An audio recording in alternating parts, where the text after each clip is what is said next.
you fighting? Gotland! No! How could you be fighting Gotland? Oh, Denmark being a bully. But also, Denmark being at war means that people can't be supporting Sweden's independence. I still suspect that's going to happen, though with the bloody nose that Val somehow delivered last time, I suspect that Sweden's going to be struggling a little more to find people to support that independence. Is there multiplayer next week? I thought next week is off. That is true. We are off next week. So we'll have to join in 2 weeks. Because the Brandenburg player was complaining about that, because he knew we wouldn't be here today. We're not playing next week, so it's going to be 3 weeks before Brandenburg actually can do stuff again. Any other wars? Oh, yes. Mali's fighting someone. What's Mali doing? Let's have a look. Mali is currently fighting Mosi and Banoman. So I think they're just still trying to expand. Of course, I have a bit of a soft spot for Mali now, playing as Mali in Civ 6, which, if you have not played yet, is good. And Mali is really, really interesting, because Mali basically plays like the Venice of Civilization 5. They have a lot of financial stuff going on. They suck at production. Their mines produce gold instead of production, which I think is hilarious. And all of their buildings and units are 30% more expensive when you build them, but they get savings when they build their commercial grounds. So yeah, I like Mali. Mali's cool. And we do have a Mali player here, so I will be watching you with interest. And I keep missing the chat. I really wish you could see the chat. I really, really wish you could see the chat. Sweden lost some land to Norway, did they? Hello, can we click away? No? Thank you. Sweden lost land to Norway. Don't think so.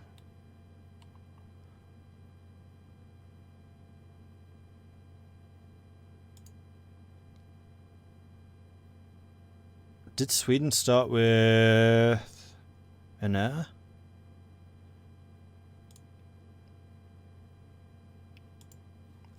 That was Norwegian. Norway has gained land from Sweden. Because yes, I think that was Swedish, because that's Norway. Interesting. How did that happen? Events, maybe. Because these guys are still in the Kalmar Union. They can't just swap land, as far as I know. Unless Denmark takes it and then gives it away. Okay, so Holland has gotten out of its difficulties. Let's take a look. Their stability is high. They are making money, once again, a healthy amount of money. Do they have any advisors? They do. And they're rebuilding their armies. I think they took a province from Utrecht. I think they took Utrecht. Yes, so if we go to the diplomatic map mode, we can see that they don't have a core here. But that's the only province they took. But it was probably an expensive province. And we should definitely have a look at their aggressive expansion. Because, once again, their aggressive expansion has gone too high. And they're in danger of a coalition war. Wouldn't be Holland if they weren't fighting coalitions. Brunswick could still join. Cologne, Saxony, Heidelberg, or Palatinate, Aachen. They are already in the coalition. That's more than 3 nations. That coalition war could trigger. And guess who is probably still allied with Holland? No, he broke his alliance. Interesting. So France is no longer allied to Holland. France has seen the danger coming and gone, no, fool me once, shame on you. Fool me twice, shame on you. Fool me 3 times, I'm onto you. In fact, I want to have a look to see if France's allies have changed anymore. France and Austria are allied, which should definitely worry their neighbours. Like, that is a bit of a power team right there, Austria and France. Although, remember, Austria is not the Holy Roman Emperor. Austria went Protestant and lost the emperorship when they did so. But they could, of course, take it back again when the League Wars begin. Anair starts as Swedish. Okay, so Anair did switch to Norway somehow. Can I have a look at Brandenburg's southeastern provinces? I can't switch map modes right now, but there you go. Is that what you mean? Or do you actually want me to zoom in on them? No, it was a province that Muscovy took, then lost. Oh, I bet it was rebels or something.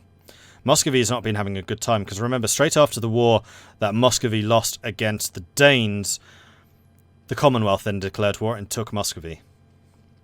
And I think that was primarily done to stop Muscovy forming Russia.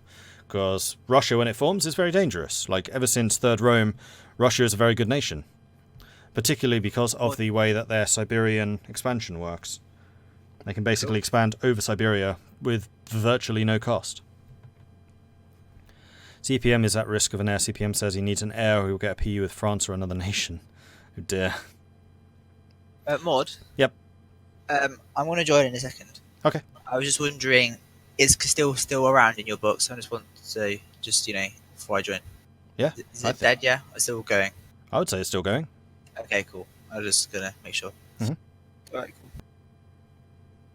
cool. Okay, so we've got Klemf coming in. Klemf is playing as Vijayanagara, so a new player has entered the block. If possible, please click on the southeasternmost Brandenburg provinces, make sure that they have Bohemian cores or not. Okay, will do. Like I said, I can't click on anything right now. It's completely blocked. This joining player box blocks everything else.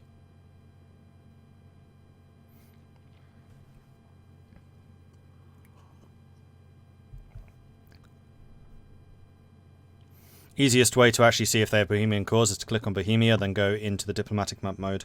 If they're stripy, then they do have Bohemian cores still.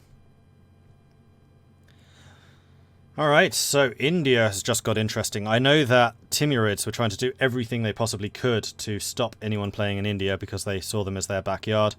But yes, you do still have cores here. Or they do still have core. You have nothing on them, but they do have them on you. And the Commonwealth. Bohemia might try and make use of that.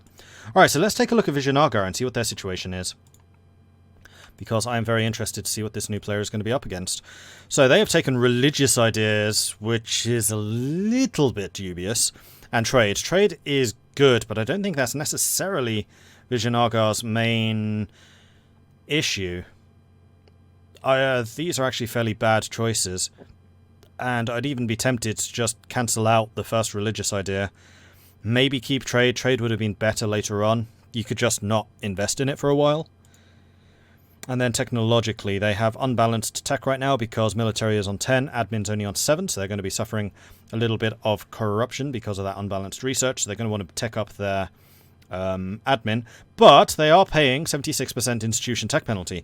So bear in mind that we are playing with the no institution development mod, which basically stops you using development to increase institutions. Doesn't work. I've completely eliminated that from the game.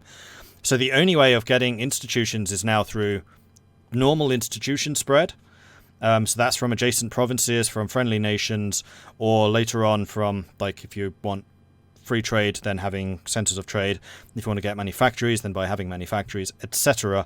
And also by knowledge sharing.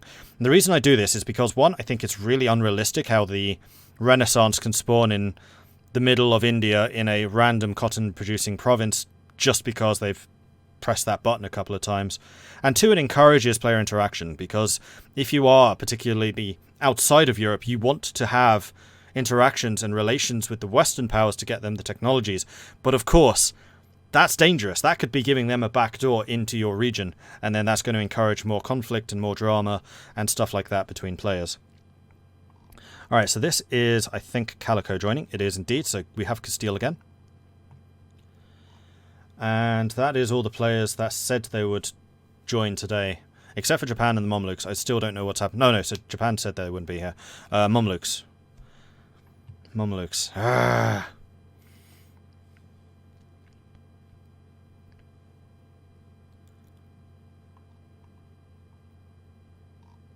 I'm sorry, Mordred. The knights have to die. Why? Because they own Malta, and Malta's a core of my subject, and so they have to die. However, to compensate, I am going to expel the minority on Malta to the New World, so they can be my colonists. I mean, if you give them a total colonial nation, which is just knights, I'm sure I can accept that. I can rename Colonial Caribbean to the Knights. The Knights of the Caribbean. Yeah, exactly. I like it. Okay, I accept your compromise. I just wanted to soften the blow some. No, I accept that compromise, and I thank you for keeping the rights of the knights to mind in that way. Of course. All right. Going back into chat. Yep. So I have a bit of a soft spot for the Knights. I think they're one of the most interesting powers to play as in Europe, because they have the pirating mechanics that the Barbary nations do, so that's basically Morocco, Tunis, and all of those guys. But they're Christian, so they can basically be a massive thorn in the side of all of the Islamic world over here, because they start in the island of Rhodes. And they're surprisingly hard to conquer, because they have really good naval power. And so long as you are able to keep the Ottomans at bay with your galleys, and believe me, Knights' galleys are strong, then you can cause some serious problems. So yeah, I have a real soft spot for the Knights. And also, playing as the Knights is probably one of my favourite games to do. So if you ever want to have a challenge in EU4 and you don't know who to play as, I cannot recommend them strongly enough. The Knights really are one of the most flavourful countries in the entire game. They're really good. And they can also form Jerusalem, as can the Pope, I think. But I don't think the ideas are as good. So let's actually just have a quick look at the Knights' ideas, just so I can further emphasise just how awesome they are. So fort defense, well, actually up here. Discipline, plus 5%, so straight off the bat their armies are better. And they can also raid coasts, as I said. And then as the capstone, they have the yearly papal influence plus 2, so you can get loads of those juicy papal bonuses. Fort defense plus 25%, that's one of the reasons they are harder to conquer. Manpower recovery plus 15%, because their armies are going to be quite small. They own one island. Diplomatic relations plus 1. You are going to rely on having strong allies. You want to get allies with like Austria, with Polish-Lithuanian Commonwealth, possibly with Aragon. All of these guys can help take on the Ottomans, or you could just be allied with them to basically nibble away at the Ottoman soft underside. Galley combat ability, this is where they really start to take off. Plus 20% galley combat ability and 15% chance to capture enemy ships, which means as you're taking on the Ottoman fleets and beating them, you are stealing their ships, therefore increasing the size of your own fleet at Ottoman expense. National unrest -2, so rebels are pretty much not a problem, especially if you remain Catholic and have high tolerance of the true faith. Naval force limit modifier plus 50%. They are one of like 2 countries that have this, the other being Denmark and the Dutch government form and pirate government form. And they also have yearly army tradition plus 0.5. So their armies also pack a surprising punch. They're a really good nation. Like I said, like highly recommend them. Cyprus and Provence can also form Jerusalem. Provence can? Cyprus I understand, but Provence? Huh, interesting. Right, do we have any wars? We have Mali still fighting their thing. We have those guys. Congo is fighting. Congo is fighting against Luba. They were saying that they were going to do that, and they have done it. Weren't they allied with Lunda? Who are your vassals again, Congo? Chokwe and Kazambe. Yes.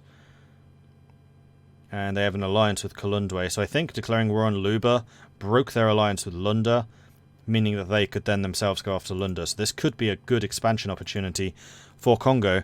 And frankly, they need to do that, because with the Portuguese right here, Portugal is definitely posing a threat. And as we heard, speaking to Meanwolf, who is the Congolese player, Portugal has not been friendly. Portugal is definitely in aggressive expansion mode right now, because he's one of very few colonizers. We do have Morocco, who's colonizing, and he's gone after Havana. Good choice. Havana is a very good choice. It's a center of trade. It's on Cuba, which means you can hold it more easily. And yeah, it's one of 4-5 centers of trade in the Caribbean, and you want to try and hold all of those if possible, because this is one of 3 very major crossroads for trade. You've got the Caribbean, you've got the Ivory Coast, and you've got the Gulf of Aden. If you control those 3, you can basically control trade throughout the entire game. They are very powerful, because Aden, basically, any trade coming from the east either has to go through Aden or the Cape of Good Hope. And if you want to stop it going to the Middle East or to Venice, control Aden, send it south. If you want it going to those provinces, control Aden, send it north, and stop it going south. The other one is the Ivory Coast, because the Ivory Coast determines where all of the trade from the east, and potentially a lot of the trade from the west, actually goes in Europe. So you can dictate it goes to the Caribbean, which basically sends it out further, so you can increase the number of jumps, which increases the value. You can send it to Bordeaux, so towards France. You can send it to Sevilla, so Iberia, or the English Channel. And then the other one, as I said, is the Caribbean. So if you wanted to really send trade around, you could send trade from Indonesia to Aden, south to Cape of Good Hope, north to the Ivory Coast to the Caribbean. You can then even send that trade up the American coastline, although here it does get a little less impactful because colonial nations will tend to steal it. You probably want to send it to the Caribbean and then straight back into Europe, from which you can then send it to Bordeaux or to Sevilla, or if you send it north to Chesapeake, then you can send it to the English Channel, or if you really wanted to make the extra jump, you can send it to the Gulf of St. Lawrence and send it to the North Sea. How is Denmark doing? Denmark seems to be doing pretty well. Denmark is currently at war with Gotland, has landed troops, so they are going to be sieging that down. And like I said, while they remain at war, other countries can't be supporting Sweden's independence, so that cannot trigger. How's Mindboy doing? Mindboy's rebuilt armies. I noticed that Poland has just started paying their troops again. Oh no, only that one unit. They're still drilling. You can tell because of the morale. It would be yellow if he was that low maintenance, and it would be fully green if he actually had all the morale restored.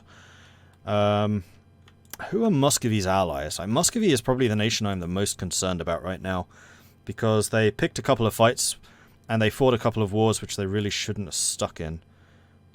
They are only allied with Theodoro. Oh, they're only allied with Theodoro. Does that mean the Ottomans didn't set the AI settings? Because the Ottomans and the Muscovy have been allied for a very long time. The Ottomans are still allied with Morocco. Now, are they up here? No, and in fact, I think the Commonwealth's war broke that alliance. So that might well have been what hamstrung Muscovy. Otherwise, the Commonwealth would have been up against Muscovy and the Ottomans. And honestly, that's a good alliance to try and block the Commonwealth from expanding. Because right now, nobody is protecting Muscovy. And that's dangerous. Like, this is a very, very dangerous Commonwealth with probably one of the more dangerous players in this game running them. So, not good. Burgundy still exists. France did take a little bit of Brittany. They did not take Provence. How is France doing in terms of aggressive expansion? None, because they were just taking cores. Holland. The coalition grows ever larger. Holland is allied to Denmark, Ireland, and Portugal. Okay. Okay. That's all I'm going to say. I'm not sure that Holland is particularly playing his diplomatic game very well. I mean, his AE conserving game, not necessarily the diplomacy.